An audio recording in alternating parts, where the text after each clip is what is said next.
She's busy lil bro is what my wife's affair partner told me. I asked her why she cheated, and she said it was because his banana was way better than mine. My first reaction was to divorce, but I decided to just stick it out for our family, and because I still loved my wife. My wife was very thankful, and she even told me I had a hall pass I could use whenever I wanted. Over the next year or so, my wife followed the reconciliation steps, which included therapy, getting sober, quitting her job, and a bunch of other things.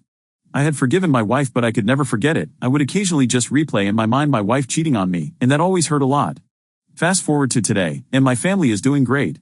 However, I struck up a friendship with Melissa, who I met at a bookstore. We had common interests in books for existentialism, metaphysics, and similar books.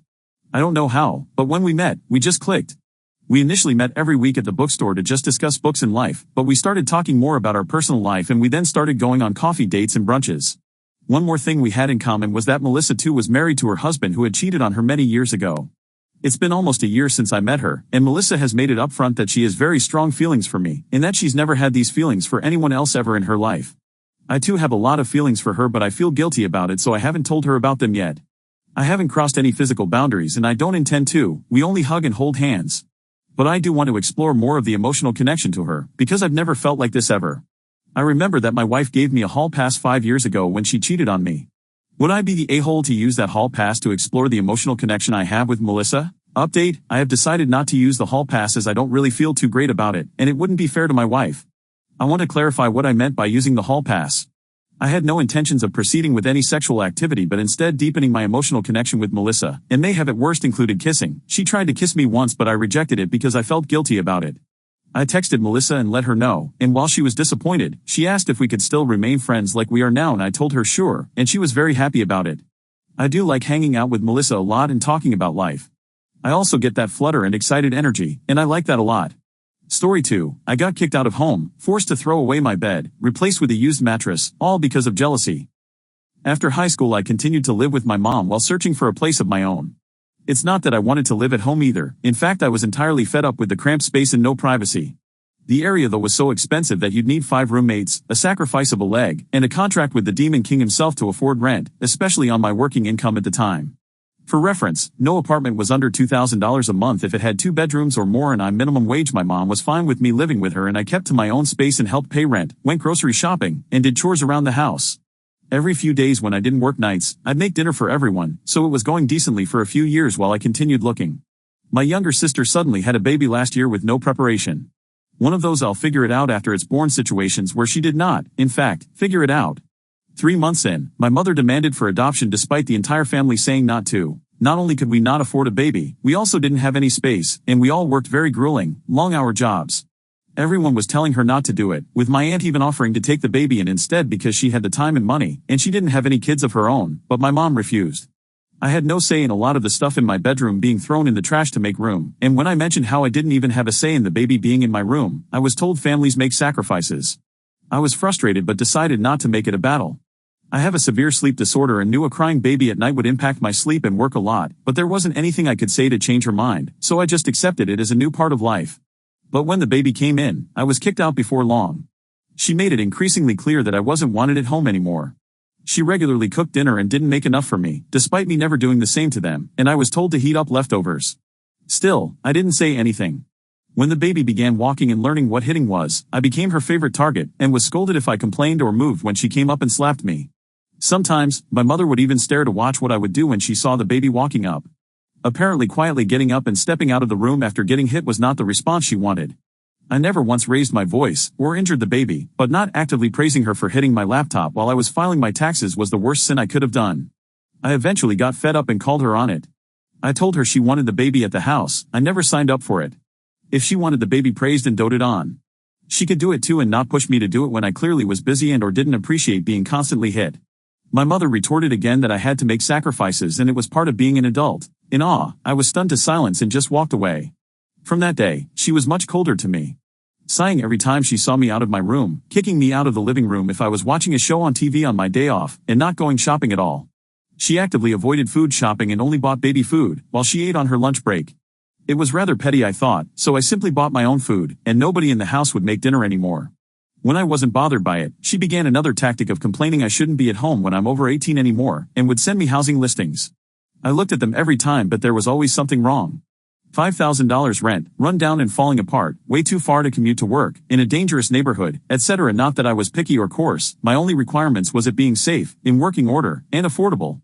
I didn't care about anything else when it came to housing, and I felt my requirements were fairly reasonable.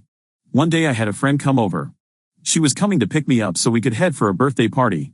So I ran to my room to grab my things and the gift I had prepared, and I heard them talking before I walked back out. My mother was complaining to her that I still lived there and thought it would be good for us to find a place as roommates. Embarrassed and annoyed, I returned and a small argument fell between the three of us, ending when I opened up the rental page to look at the listings in front of her. She happened to find something, an apartment way too far to commute, and barely affordable, but she made me apply for it in front of her. Whatever I thought, there's no guarantee I'll get it. Well, I was accepted along with my new roommate. Within a week, my things were U-Hailed, and the moment I was gone, my mother began doing renovations and house parties at her place. Not relevant, but in case anyone is curious, I got to work by cab from there. One thing that became an issue was my bed and frame. I wanted to take it with me. It was a perfectly fine bed. A double, with a fitting frame and a drawer underneath for storage. I had it since high school, but it was in fantastic condition. She refused to let me take it with me and insisted it should just go to the dump and she'd buy me a new one. My aunt offered to get me a new one first. She said I was an adult, and I should have a queen size, rather than a double, and she would get it for me. I was super excited and we picked out the perfect one. She promised she'd get it for me when she got paid the following month, and I thanked her profusely.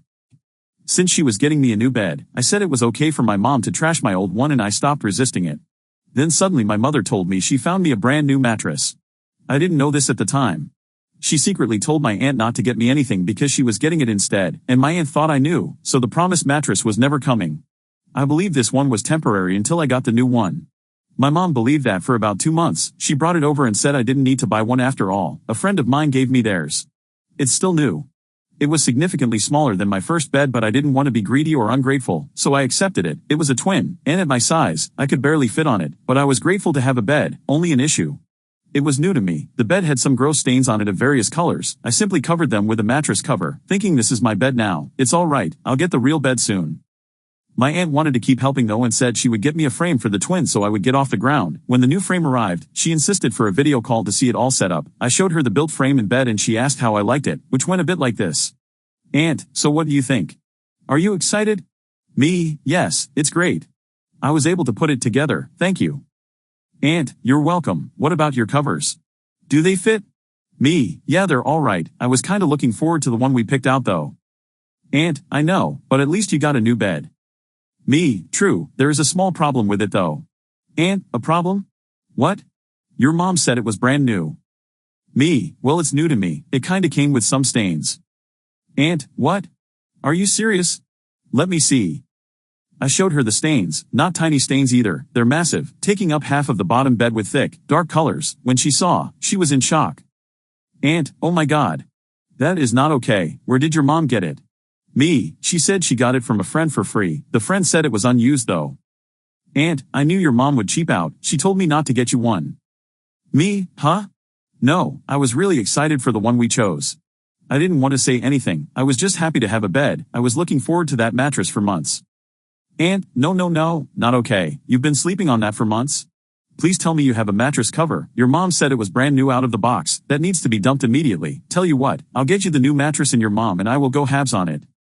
It didn't take long for my mom to be chewed out for the mattress and she accepted paying for half of a new one, so I went to the mattress store to check for new ones. The one my aunt and I looked at was already gone, and I found one. When I called my mom though, she said she couldn't go halves because she just had to pay for something and she was broke, making my aunt foot almost the entire bill. To prevent a fight, she contributed around $40. I was going to help but she refused to accept anything because I'm still in a rough financial spot because of my new rent, while also saying it was supposed to be my mom, not me. About a week later I visit my mom to pick up some mail of mine, only to see she couldn't afford the mattress because she had bought a giant plastic playhouse for the baby. There was a mini one in the bedroom already, but she felt the baby needed a big one outside in case her playmates came over. I can't help but feel there's some petty feelings still left over from when I wouldn't engage with the baby how she wanted me to, but I've stopped fighting it. At least someone is on my side right now. I know I'm an adult. I should be responsible for myself, so I often feel like I'm being selfish and ungrateful about the whole situation, but I wasn't financially ready to leave and she knew that. I even tried to make up to her by cooking, paying half the rent, doing chores, and staying out of the main rooms as best I could, but also forcing me to throw out my good bed to replace it with a stranger's free used mattress is probably unreasonable, right? Like feeling this petty towards your own kid definitely feels like entitled parent behavior to me.